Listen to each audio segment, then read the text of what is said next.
حضرت بلال حبشی رضی اللہ تعالیٰ عنہ رسول پاک کا وصال ہوا نا، حضرت بلال نے منہ سے لفظ کوئی نہیں ادا کیا. کسی نے اپنا دکھڑا کسی انداز میں سنا لیا. حضرت عمر نے کہا، جس نے کہا حضور وصال کر کے گردن اڑا دوں گا. حضرت عثمان غنی نے کہا خبردار کوئی مجھے آ کے نہ بتائے کہ مصطفیٰ وصال کر گئے. حضرت علی المرتضیٰ رضی اللہ تعالیٰ عنہ نے فرمایا، نہ بھائی میرے مصطفیٰ پر تو موت آتی نہیں جس طرح عام لوگوں پہ. سب لوگوں نے اپنے اپنے اظہار کر لیے نا، بلال نے کسی کو دکھ بتایا ہی نہیں. ایک کونے میں بیٹھ کے نا حضرت بلال اکیلے آنسو بہاتے رہے، کسی کو بتایا ہی نہیں، اکیلے روئے. ایک شخص کہنے لگا یار بلال بولتا نہیں. کہا نہ بلاؤ اسے. عصر کی نماز کا وقت ہوا نا تو وہ بلال جو کعبے کی چھت پہ بغیر سیڑھیوں کے چڑھ گیا تھا، وہ بلال جو کعبے کی چھت پہ بغیر کسی سہارے کے چڑھ گیا تھا، اس بلال کو کہا کہ بلال چل ذرا آذان پڑھ مسجد کی چھت پہ چڑھ جا. حضرت بلال کئی بار چڑھے اور کئی بار گرے، کئی بار چڑھے اور کئی بار گرے. حضرت بلال حبشی رضی اللہ تعالیٰ نے آواز دی، کہا سلمان میری مدد کرنا، میری مدد کرنا. اب مجھ سے چڑھا نہیں جاتا، اب مجھ سے جایا نہیں جاتا. جناب سلمان فارسی نے بھی سوال نہیں پوچھا کہ بلال تو بیمار ہے، یہ نہیں پوچھا. حضرت بلال کو 2-4 صحابہ نے اٹھایا، چھت پہ پہنچایا.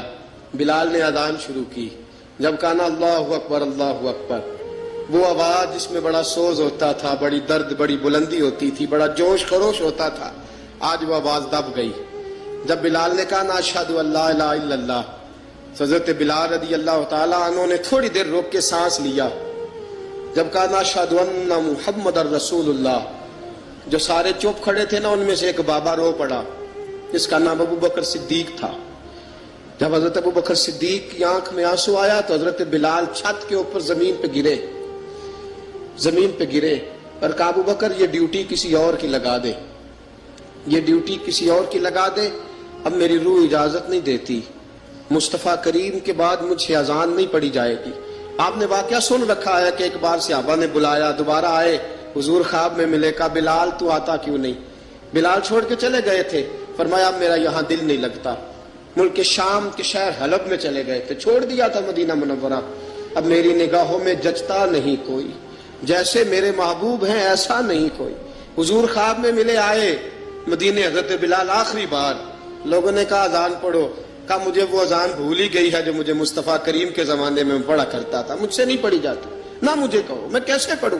امام حسن اور حسین نے آ کے دامن تھاما نا تو کہا بیٹا میں تمہاری نانی کا بھی نوکر رہا ہوں، میں تمہاری ماں کی چکی بھی پیستا رہا ہوں، مجھ سے کوئی فرمائش نہ کر ڈالنا، میں نے نوکری کی ہے اور مجھے اگر اللہ نے توفیق دی تو میں تمہارے بچوں کے پیر بھی دھویا کروں گا. لیکن امام حسن رضی اللہ تعالیٰ عنہ نے فرمایا بلال ایک بار تو اذان سنانی پڑے گی. سنائی بلال نے اذان.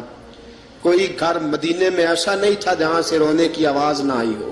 حضرت عمر فاروق رضی اللہ تعالیٰ عنہ اپنے زمانے میں شام گئے تو جناب بلال حبشی رضی اللہ تعالیٰ عنہ سے کہا کہ اذان پڑھو. حضرت بلال نے فرمایا میں پڑھ ہی نہیں سکتا. بڑی ہمت کے بعد اذان پڑھی اور جناب بلال نے کہا تم اگر روئے نہ تو میں اذان پڑھوں گا. رونا نہ، وعدہ لے لیا. حضرت عمر تو نہ روئے لیکن معاذ ابن جبل نے رونا شروع کر دیا. جب معاذ ابن جبل روئے تو پھر عمر بھی روئے، جب عمر روئے تو پھر بلال بھی روئے. وہ اذان اشہد ان لا الہ الا اللہ تک گئی. رسول پاک کے بعد پھر اذان اس سے آگے بڑھ نہ سکی.